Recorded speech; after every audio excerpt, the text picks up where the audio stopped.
CM साहब, अब मैं सीएमएचओ साहब, डिप्टी सीएमएचओ साहब, ये सब ने, और हमारे एडिशनल एसपी साहब आए थे क्या? हाँ, एडिशनल एसपी साहब और डिप्टी साहब, हम सब बैठ करके और पूरा मंथन करके और निर्णय किया है कि इस बच्चे का पोस्टमार्टम बोर्ड से करवाया जाएगा झुंझुनू ले जाकर।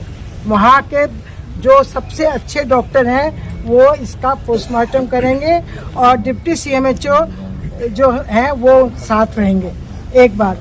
दूसरा, हम सब ने, जनप्रतिनिधियों ने और परिवार के सदस्य ने उस जो मांग है उस ज्ञापन पर सब ने साइन करके हमने एडीएम साहब को दिया है।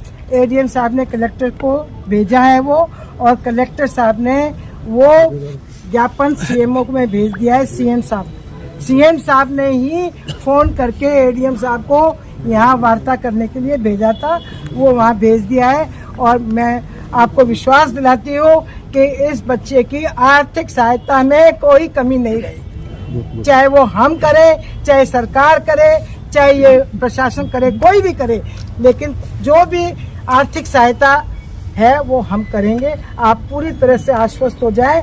और ये अब इस बात का निर्णय हम सब की सहमति से हुआ है। नंदलाल जी भी सब और परिवार इस बात पे सहमति है। तो मैं समझती हूँ कि अब हमारा जिस बात के लिए हम 2 दिन से यहाँ बैठे हैं और सभी जनप्रतिनिधि भी आपके पास आए हैं, तो ये समस्या का समाधान हो गया है। और मैडम जी यहाँ बैठे उनसे भी तो राय लो ना, आप तो जनप्रतिनिधि फैसला करके आगे जनता से तो जिस परिवार का नुकसान हुआ है उसके पति से, उसके भाई से हमने बात की है और वो संतुष्ट है। हरे का और बात कर लो आप। देखिए, हॉस्पिटल के लिए बिल्कुल पूरी टीम गठित की गई है। पूरा हॉस्पिटल प्रशासन इसकी जांच करेगा। जो भी सरकारी सुविधाएं हॉस्पिटल प्रशासन को मिली हुई हैं वो तुरंत प्रभाव से निरस्त होगी। आईओ के साथ मिलकर सीएमएचओ द्वारा जो गठित टीम है वो टीम साथ मिलकर के कार्रवाई करेगी। आर्थिक सहायता की जिम्मेदारी माननीय जनप्रतिनिधियों ने ली है। बाकी 7 मुख्य मांगे थी, उनमें 6 के ऊपर मोटा मोटी बातचीत हो गई है। एक मांग है लिखित में आप क्या कहना चाहती हो देश से? हमने बात करी है, परिवार वालों ने सहमति करी है, प्रशासन ने सहमति करी है, तो बचा क्या है भाई? प्रशासन तो करेगा मैम, क्यों नहीं करेगा? तो आपकी जनप्रतिनिधि एक मिनट हम ये कह रहे हैं, ये बातें अच्छी बात है, हम स्वागत करते हैं, लेकिन ये लिखित में लिया क्या आप लोगों ने? ये जो बातें हुई है तो मौखिक बातें हुई या लिखित में लिया है?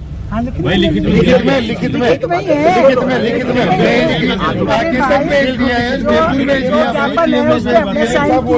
और वो हमने भेजा है और कलेक्टर को भेज दिया, सीएमओ में भेज दिया। और लिखित क्या होता है भाई? पोस्टमार्टम के लिए करवाई रहे नहीं, वो टीम गठित हो गई है। और जो पोस्टमार्टम होगा उसकी सारी वीडियोग्राफी कराएंगे, उसकी सीडी बनवाएंगे। उसके बारे में आपका क्या कहना है? जो भी सरकारी योजनाओं का लाभ इस अस्पताल को दिया गया है, क्योंकि आज ऐसी घटना हुई है और जो प्रशासन, यहाँ का जो एडमिनिस्ट्रेशन है वो यहाँ पे उपस्थित नहीं है, इसलिए इनकी जो भी योजनाएं सरकार की इनको लाभ दिया जा रहा है वो सभी कल निरस्त कर दी जाएंगी। सर, कौन कौन सी सेवाएं हैं जो, जैसे कि चिरंजीवी योजना है, सरकार की जितनी भी क्लिनिकल एस्टेब्लिशमेंट एक्ट है उस पर विचार करके और कल निरस्त कर दिया जाए। Thank you sir. ठीक है। आरोप जो लग रहे थे कि एक सर्जन है वो 70 साल से ऊपर के हैं, और क्या प्रावधान है ऐसा प्राइवेट सेक्टर में, वो कब तक ऐसा काम कर सकते हैं, सर्जरी कर सकते हैं, और क्या एक्शन लेने वाले हैं? एज की इसमें कोई लिमिट नहीं होती है नियमानुसार, परंतु जो भी यहाँ पे अगर कोई लापरवाही हुई है या जयपुर में हुई है, उसके लिए हम 5 सदस्यीय चिकित्सकों की एक टीम गठित करेंगे जो कि अलग अलग फील्ड से होंगे, और वो जितना भी इनका उपचार हुआ है मंजू जी का, यहाँ पे हुआ है, जयपुर में हुआ है, सारे कागजात देख करके और उसका परीक्षण कर करके अपनी रिपोर्ट। वो बताओ, सरकारी जो जयपुर में है या उरे हुए? ये जांच का विषय है।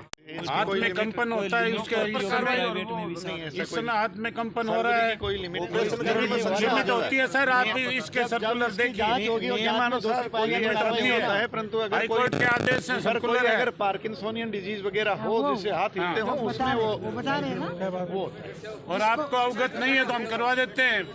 गवर्नमेंट में 60 साल होती है, 2 साल एक्सटेंशन दिया जाता है, प्राइवेट में 70 साल है। वो एक रिटायरमेंट की बात है, वो एक तो रिटायरमेंट सर इनका बोलना सही है। अरे सुनो भाई, ऐसे केस ये भी तो काफी जांच, देखने ये को तो मिल रहे जांच हैं, होगी ना, दो-तीन ये तो केस जांच का और भी विषय है ना। ये सब जांच का विषय है। इसके अलावा जो हम पोस्टमार्टम करा रहे हैं वो हमारे जिला अस्पताल में करा रहे हैं, और जो प्रशिक्षित और बहुत ही ट्रेंड डॉक्टर्स हैं उनके द्वारा किया जाएगा। अभी कोई एक्शन लिया जाएगा? दवाओं की बात कर रहे हैं, उसका क्या है? लड़के का अभी ये जो सरकारी हॉस्पिटल में आज जो सरकारी सेवाएं चल रही है उनको निरस्त किया जा रहा है क्या? हाँ बिल्कुल। जितने भी सरकारी सहायता इस हॉस्पिटल और को सर दी गई हमारी है, पिलानी से एक मामला मीडिया द्वारा यहाँ एक भी सर्जन नहीं है, एक भी स्वीपर नहीं है, जबकि PSC है, CSC है। इसके बारे में थोड़ा ध्यान दिया जाए सर। राज्य सरकार